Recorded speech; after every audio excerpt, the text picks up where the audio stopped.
What's going on? Stacia the Natural here, and today I'm going to be teaching you the simplest move in boxing for creating angles, and that is the pivot.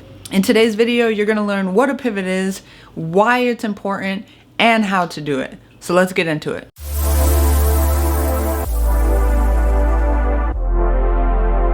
If you look up pivot on Google, it'll tell you that it's a central point, pin, or shaft in which a mechanism turns or oscillates. Now, if you read that, you're probably like, what the heck? What does that have to do with boxing? Now, it's very important for boxing because the main thing it's important for is it allows you to create different angles. In boxing, it's very easy to learn how to move forward, backward, left, and right, but what about creating angles so that you're on the side of your opponent, or creating another angle so you're on the other side of your opponent? So that's where pivoting comes in. Why would you want to create angles in boxing? Number one, you want to create angles so that you can deflect a punch. There might be a fighter in front of you who's coming at you full steam ahead, they're throwing haymakers, and maybe you want to pivot to get out of the way and deflect their punch. Maybe you're in a situation where there's a fighter who only wants you to come at them. They want you to just step forward so that they can lean back and kind of just counterattack you. What you can do is stay grounded right in the middle, use your angles, use your pivots to outbox them right in the middle of the ring. Or maybe you're fighting someone that likes to move and you don't want to stay in the middle of the ring. That's okay. Instead of chasing them around the ring, you can create angles with your pivots to block them in the corner, or to move a little bit more swiftly and probably save a little bit more energy. So let's get right on into it. Let's learn how to pivot. You want to pick up the heel of your front foot, so your heel is up and you're kind of on the ball of your front foot. After the weight is on the ball of your foot, you want to use your back foot and leg to push off the floor and spin in whichever direction you want to go. Now, a few things to remember here. Number one, you have to keep your knees bent.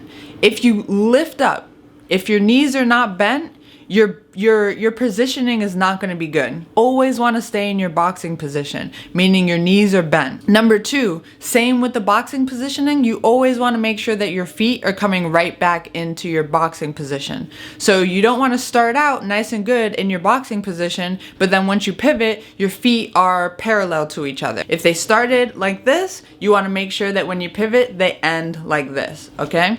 Or like this, actually. Another thing to remember when you're pivoting that kind of goes with making sure that your knees are bent and coming right back into your boxing position is the weight distribution. Your weight should continue to stay in the center. You want to make sure that you're not leaning too far ahead or too far in the back. Although it's easy to think like, okay, I'm pivoting on the balls of my feet, so a lot of my weight's probably going to my front foot.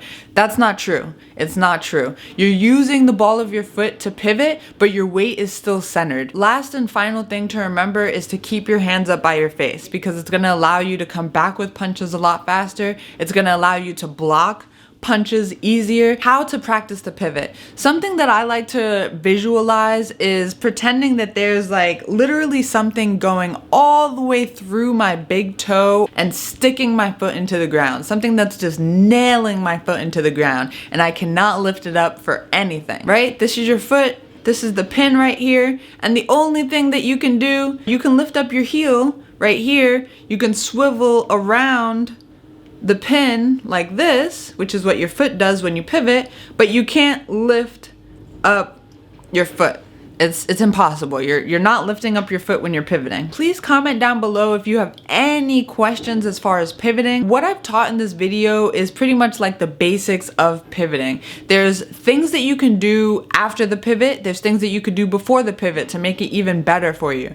Pivoting can also be a more advanced move as far as rolling and then pivoting, slipping and then pivoting. So there's, like I said, things that you could do before pivoting and after pivoting to make it an even better move. If you guys have any questions about that, leave it in the comment section down below and I'll be sure to get back to you. Leave a like if you like this video and subscribe if you're new to this channel. I'll see you guys next week. Peace out.